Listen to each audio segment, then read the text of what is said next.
Herzlich willkommen zu Williams Podcast. Das Thema heute: Kannst du jetzt sofort kreativ werden? Probiere es. Es wird Spaß machen.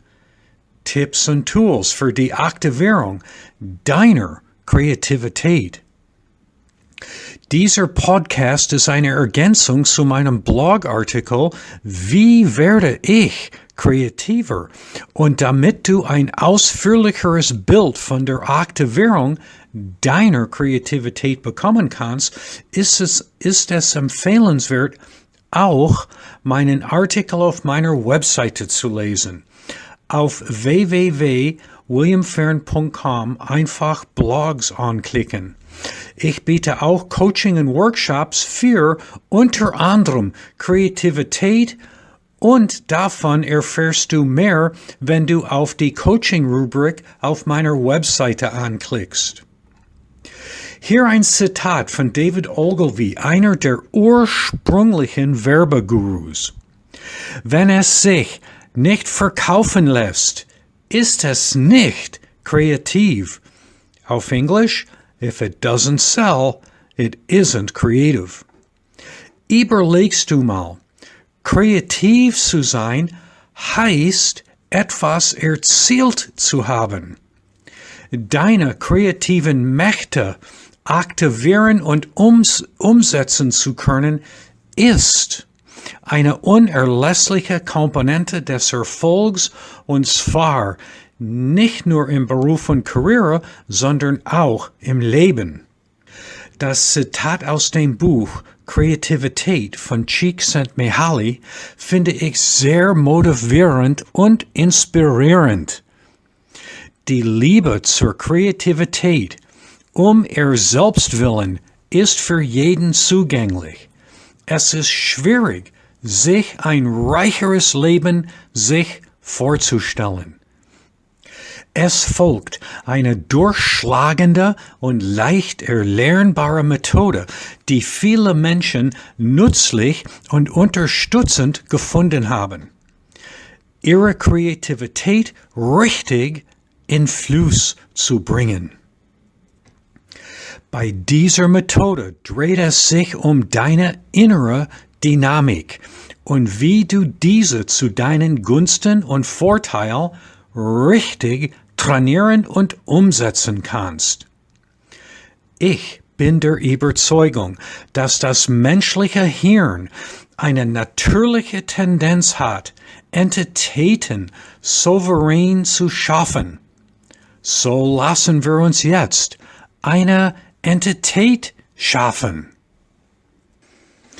Die Übung heißt Mapping Across. Das bedeutet so in etwa, deine jetzige Landkarte bzw. Muster im Kopf in eine andere Landkarte bzw. Muster umzuwandeln. In Mapping Across, es handelt sich um die Sinnkanäle und wie wir interpretieren und reagieren auf das, was unsere Sinne wahrnehmen. Die Übung besteht aus 3 Schritten. Hier deine jetzige Situation. Du hattest ein paar kreative Impulse, ein paar vage Ideen, und du weißt nicht genau, wie du diese weiterentwickeln kannst. Es scheint, du bist in der Zeit eingefroren und kommst irgendwie nicht weiter. Wie kannst du handeln? Was kannst du tun? Anstatt dich zu kritisieren und deine Ohren mit negativem Selbstdialog zu erfüllen, atme tief ein und aus und stell dir vor, dein Atem fließt ein und aus durch die Herzregion. Schritt 1. Während du diese Atemübung machst, rufst du eine Erinnerung hervor, in der du in der Lage warst, kreative Impulse relativ leicht aufzurufen und spontan umzusetzen. Es ist eine Situation oder Ereignis, in dem, wann du daran denkst, bekommst du sehr positive und optimistische Gefühle und du weißt, jetzt bin ich kreativ. das ist mein Lösungsraum. Hurra! Jetzt ermittelst du die Sinnkanäle, die mit diesem kreativen Ereignis assoziiert sind. Zum Beispiel, warum scheint das Ereignis ausgerechnet im Moment besonders kreativ und positiv zu sein? Welche Größe hat diese Abbildung in deinem Kopf? Groß, klein, riesengroß, winzig. Hat es eine Farbe bzw. Farben? Ist es dunkel oder hell oder leuchtet das Ganze? Wie ist es mit den Bewegungen? Gibt es Bewegung? Was magst du und was machen die anderen im Bild? Gibt es andere Menschen dabei oder bist du alleine? Welche Gefühle hast du von der Situation noch und wo sind sie im Körper? Sind sie warm, kalt, prickelnd? Wie sieht die Umwelt aus? Wie ist das auditiv? Ist es laut, ruhig, hektisch, entspannend? Ist das verbal oder nur tonal? Redest du mit anderen? Was für Selbstdialog hast du, wenn überhaupt? Wie siehst du aus? Wie ist deine Körpersprache? Was für Klamotten trägst du? Wie ist die Perspektive? Weit entfernt oder ganz nah? Jetzt tauchst du in diese wieder neu erschaffene Situation komplett ein, als ob es jetzt stattfindet. Du kannst diese Übung ganz spontan im Kopf durchführen oder aber manchmal ist die Übung effektiver, wenn man sich im Raum oder auf seiner Timeline bewegt.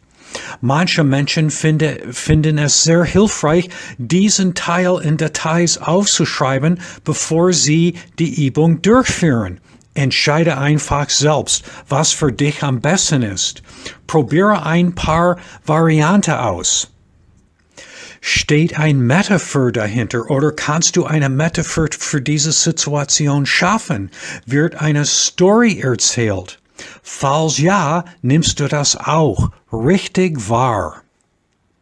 Schritt 2. Diesen neu erfundenen Zustand unterbrichst du nun, vielleicht indem du aufstehst und dich ein bisschen umbewegst. Vielleicht das Zimmer, wo du bist, kurz verlassen oder etwas in der Art. Dann denkst du an deine jetzige Situation, in der deine kreativen Energien schlafen und weigern, aktiv zu werden. Was nimmst du jetzt wahr? Was machen deine Sinnkanäle jetzt anders im Gegensatz zu dem ersten einfallsreichen und schöpferischen Erlebnis? Zum Beispiel, wie ist das Bild im Kopf? Kleiner, größer, dunkler, heller? Was hörst du und wie ist die Lautstärke? Falls dein Selbstdialog kritisch ist und du kommst deshalb nicht weiter, ist es dann manchmal hilfreich, eine angenehme Melodie im Kopf abzuspielen. Dies löst den Selbstdialog normalerweise sofort ab. In diesem Problemzustand, diesem nicht kreativen Zustand, wie sind deine Gefühle jetzt anders im Vergleich zu dem kreativen Zustand? Hast du ein Gefühl des Unwohlseins? Wie ist die Temperatur? Wärmer, kälter und das Gewicht? Schwerer, leichter? Vergleiche so ausführlich wie möglich deine Sinnreaktionen in der jetzigen unerwünschten Situation, also in dem Problemraum, mit der ersten Situation, dem Lösungsraum. Steht eine Metaphor dahinter? Wird eine Story in diesem Zustand erzählt? Falls ja, nimmst du das auch wahr. Schritt 3.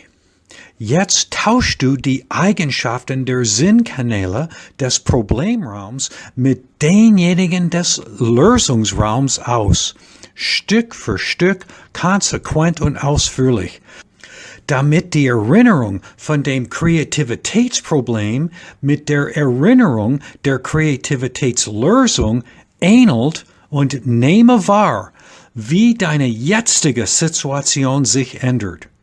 Versuchst du feststellen zu können, welche Sinnqualitäten und Eigenschaften am meisten hilfreich waren, diese Verbesserung auszulösen. Zum Beispiel, wenn in dem Lösungsraum viel Bewegungen gab und es war frisch farbig und in dem Problemraum alles still und monochrom war, dann änderst du dies entsprechend in dem Problemraum. Schickst du den Hauch des Lebens in den Problemraum hinein. Wichtig, denke an die Metapher. Oder erzählst du die Story von deinem Lösungsraum, indem du damit voll assoziierst? Du trittst einfach die Metapher oder Story ein.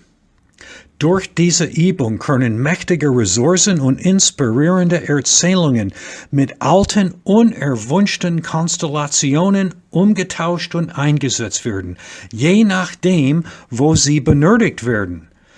Die Information könnte als Anhaltspunkt für andere zukünftige Situationen auch sehr hilfreich sein.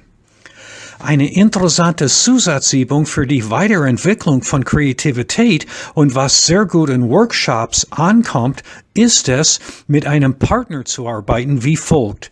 Dein Partner erklärt dir die Eigenschaften seiner Sinnkanäle bei einer erfolgreichen kreativen Erfahrung und du versuchst jetzt, deinen kreativen Stillstand mit seinen Lösungen zu verbessern. Danach könnt ihr die Rolle tauschen. Dies sorgt ofters für ein einsichtreiches, Bewusstsein erweiterndes Erlebnis. Viel Spaß und erfolgreiches Schaffen. Mapping Across ist eine NLP-Übung und wird von Robert Dilts in seinem Buch Encyclopedia of System NLP Programming vorgestellt.